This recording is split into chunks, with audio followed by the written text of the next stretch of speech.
First of all, I want to say Alhamdulillah, God gave me everything. Alhamdulillah. Khabib Nurmagomedov's career has been one of the most illustrious in UFC history. Whether it was his dominant performances inside the cage or his captivating presence outside of it, send me a message like location, I'm gonna come. he cemented himself as one of the sport's greatest, leaving fans both inspired and intrigued. But we all know there's more to him than just being a fighter. His life Only tough life. and career offer a deeper look into a man shaped by discipline, faith, and an unbreakable will. What made him the way he is? How did his upbringing, beliefs, and experiences mold his mindset and influence the choices he made?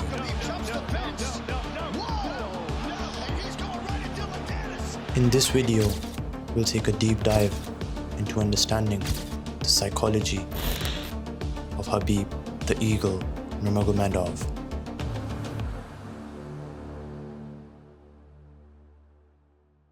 Khabib Nurmagomedov was born in Dagestan, Russia, in the village of Sildi, a remote mountainous region of Dagestan.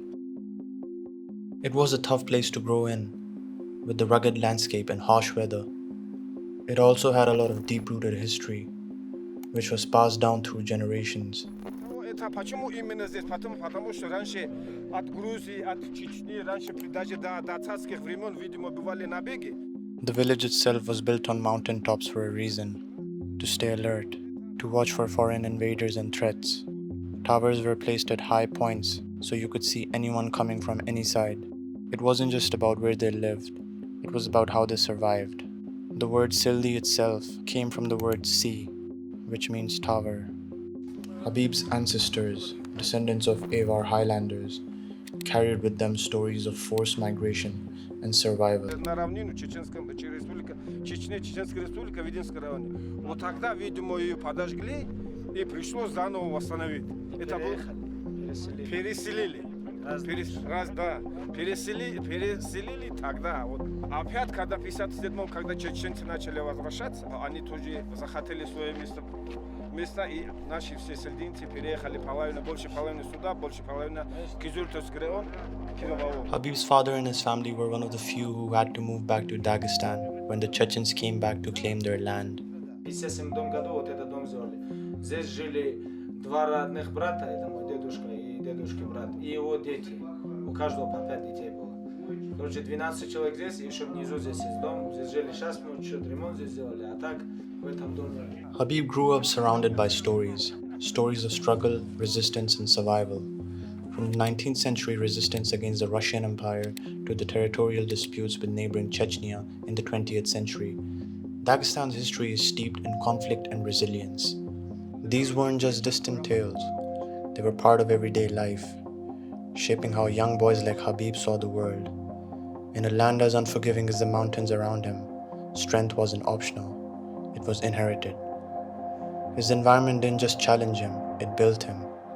Even Khabib's nickname, the Eagle, wasn't randomly chosen. It was inspired by his home, the Sumadinsky district. You know why my nickname is Eagle? Because this area is named like Eagle area, you know, Сумадинский район. Потому что этот район называется Сумадинский район. Отсюда мое селение, Сильди. Отсюда мы выбрали Орел, потому что я с Сумадинского района. С перевода на русский это означает Орлиный район. Before he ever stepped into a cage, before the world knew his name, Khabib's mind was already being molded by the land he came from. The first foes that shaped his psychology was the place he grew up in, the mountains of Dagestan.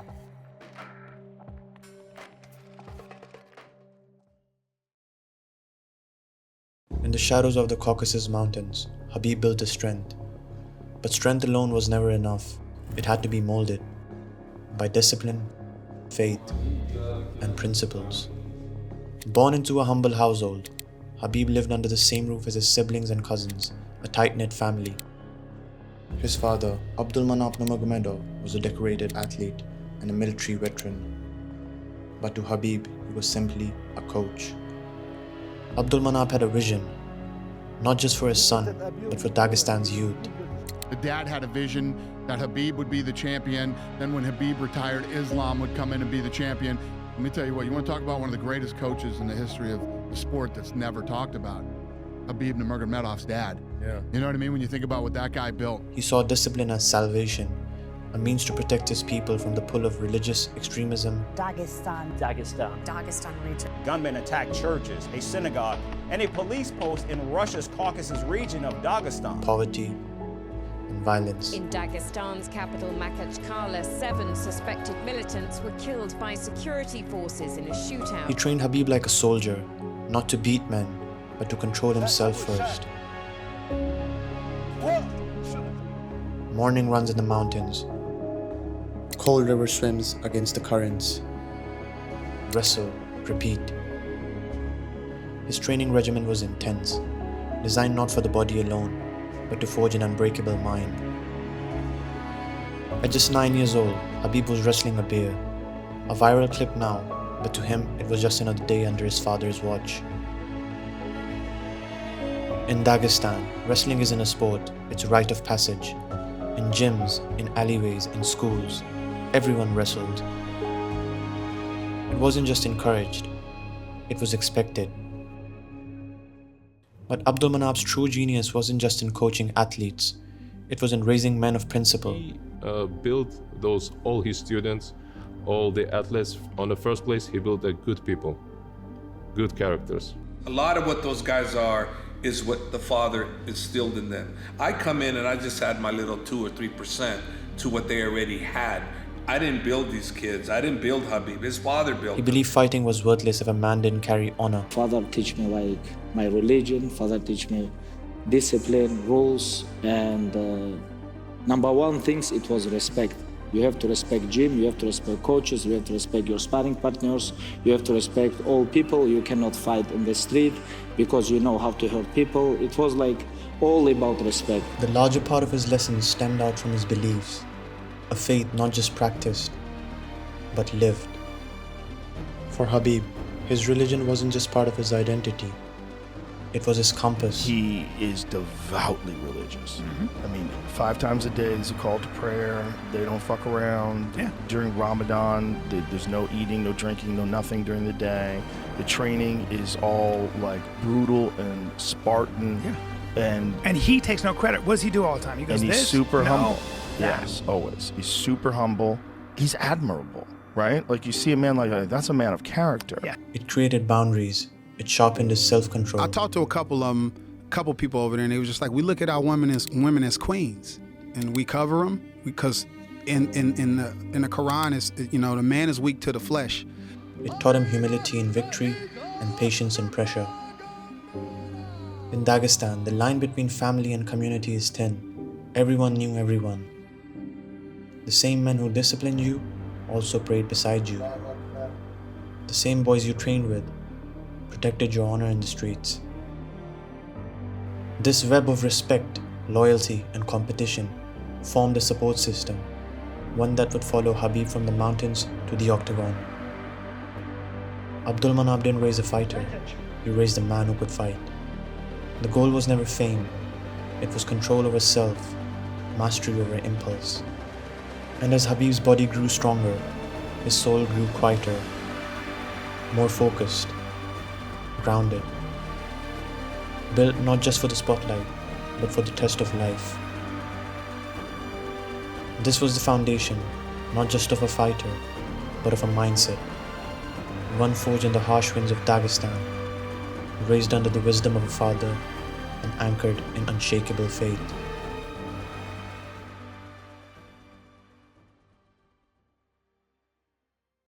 Before the world knew his name, Khabib was already making a noise in the local combat sambo scene,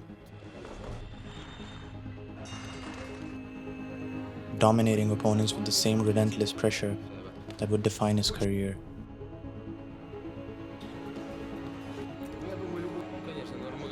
That in 2008, at just 20 years old, he made his professional MMA debut.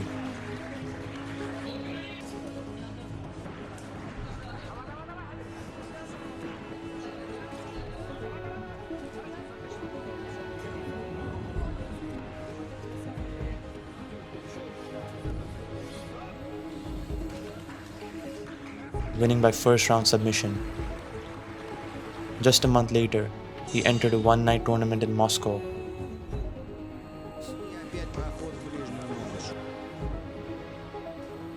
Three opponents, 3 victories. A champion by the end of the night. Over the next 3 years, he toured through the regional circuits of Russia and Ukraine, finishing 11 of 12 opponents and building a perfect 16-0 record. After that dominant run, the UFC took notice. Khabib signed a 6-fight deal and arrived fully prepared. The world's biggest stage had become his proving ground. And just like before, he wasted no time. Takedowns, pressure,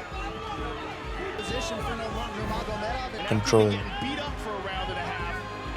ground and pound. The counter kept climbing. He ran through the lightweight division without losing a single round. And he wasn't just beating prospects, he was dominating seasoned contenders. Rafael Dos Anjos,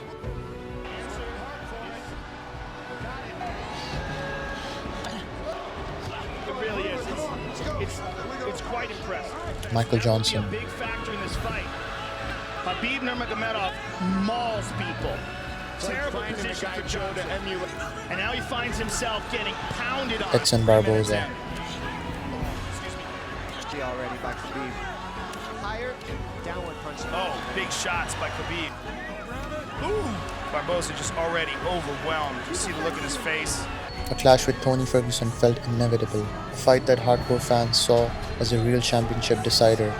You understand? Who are you? You never fight in. You American guy. In American, you cannot fight in street. I am from real mountain. I can eat you in street fight. But the matchup seemed cursed, falling apart thrice due to injuries and illness. Early in 2016, Eddie Alvarez had the lightweight belt. Khabib, with the longest win streak in the division, expected his shot. Instead, the UFC handed it to Conor McGregor. Khabib showcased his frustration. He thought he deserved the title shot, and the UFC chose McGregor due to his massive star power and hype. I want to stay humble, but I have to talk because your guys talk too much. Your guy, beginning of the year, he tap like chicken. End of the year, he fight for the title. Crazy. This is true. This is not trash talking. Hey guys, Irish only 6 million. Russian 150 million. I want to fight with your chicken because this is #1 easy fight in lightweight division. That's where the seeds of the McGregor rivalry were planted.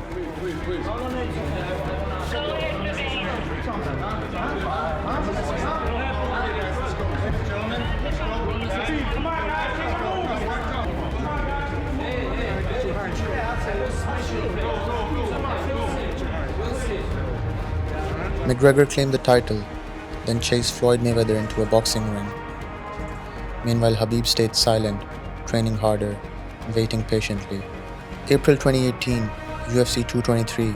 After multiple cancelled fights and last-minute replacement, Khabib finally fights for the undisputed lightweight championship against Ala Quinta. With a calm so cold it burned.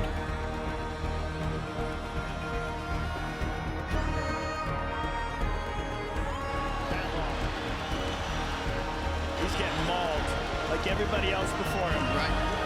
He outclassed Quinta for 5 rounds and walked away a champion. He didn't just climb the mountain, he built a throne on it. But the story was never just about belts. It was about principle, and soon it would be tested like never before. This was more than a rivalry, more than hype. This was a clash of worlds, restraint versus chaos, values versus provocation. And for the first time, Khabib was pulled into a storm that went far beyond sport.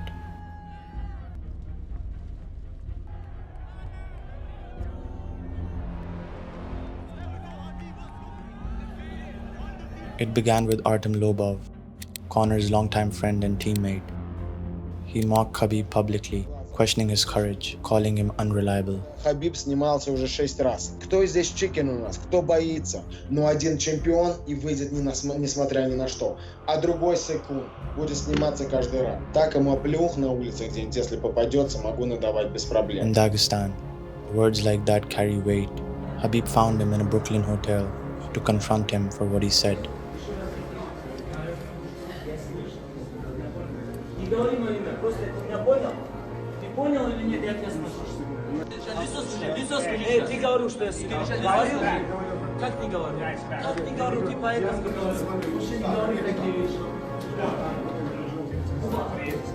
And from that moment, the fuse was lit. Conor's reply was a declaration of war. He flew to New York with his crew.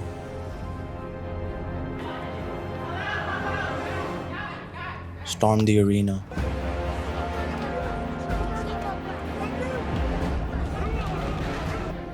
And hurled a dolly through the window of a bus carrying Khabib and other fighters.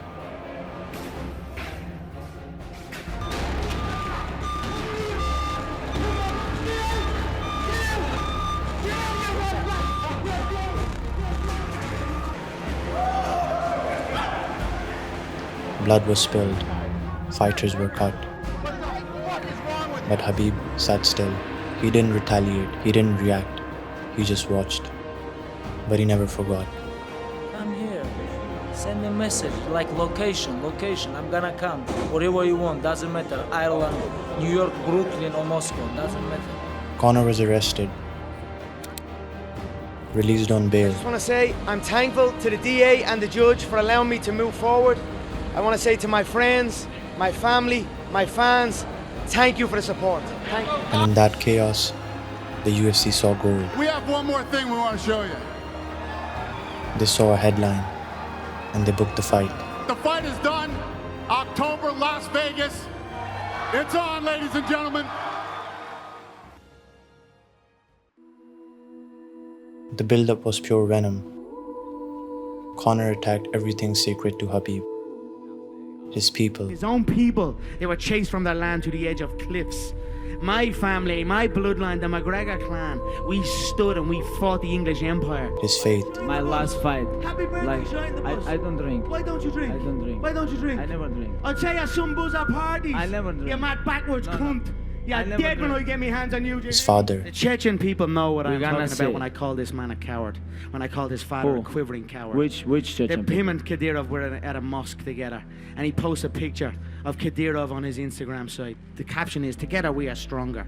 It's such fake respect out of fear. Khabib's father, lick arse, oh fucking Houlihan. The Chechen people know that if the tables were turned and there was an opportunity for his father to stab that man in the back, he would do it in a heartbeat to take over. And he did not do nothing. And that's why he is a quivering coward. Even his wife.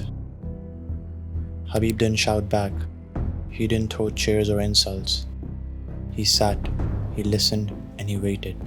About this guy, I'm gonna teach him a little bit. I'm gonna teach him inside the cage. Fake and then I know how I like talk with my opponents. I'm gonna talk with him, teach him, like give him a little bit masterclass. This wasn't just a fight anymore. This was a reckoning. This is the darkest press conference I've ever been a part of.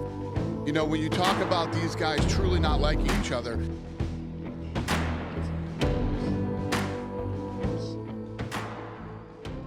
October 6, 2018, UFC 229. The storm made landfall.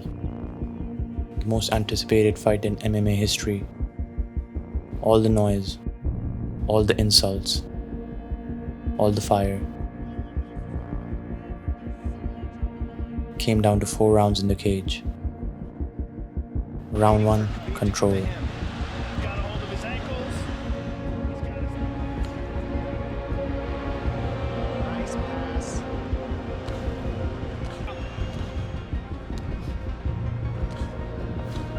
Round 2, destruction.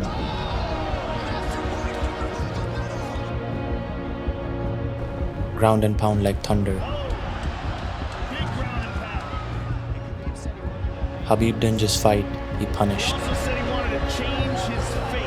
In that moment, it wasn't just a fight, it was reckoning. This fight unquestionably in the best shape of his man who had carried every insult was now collecting his debt. Khabib is trying to smash his face.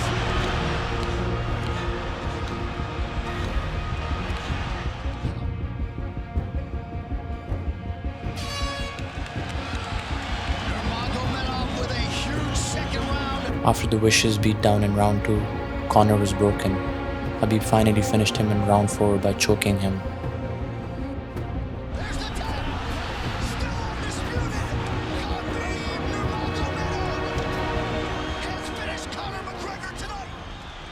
But Khabib wasn't done. Look at him screaming at the corner. He's screaming at Dylan Dennis, Conor McGregor's jiu-jitsu coach. Look at him. Oh, and now Khabib jumps the fence. No. Whoa! No! And he's going right at Dylan Dennis. Mayhem! Oh, no. Total chaos here. Oh! And now one of Nurmagomedov's teammates throws a right hand at Conor. All hell is broken loose. This is crazy.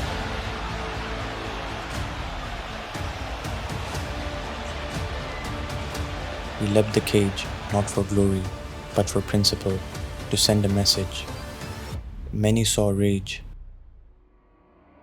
But for Khabib, it was a reaction to months of provocation, disrespect, and violation of everything he held sacred. He talked about my religion, he talked about my country, he talked about my father.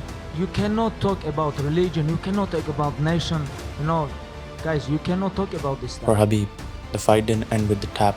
It ended when he made the world understand that his beliefs and values aren't for sale. He walked away that night still undefeated, but more importantly, unshaken. Because for Khabib Nurmagomedov, the fight was never just in the cage.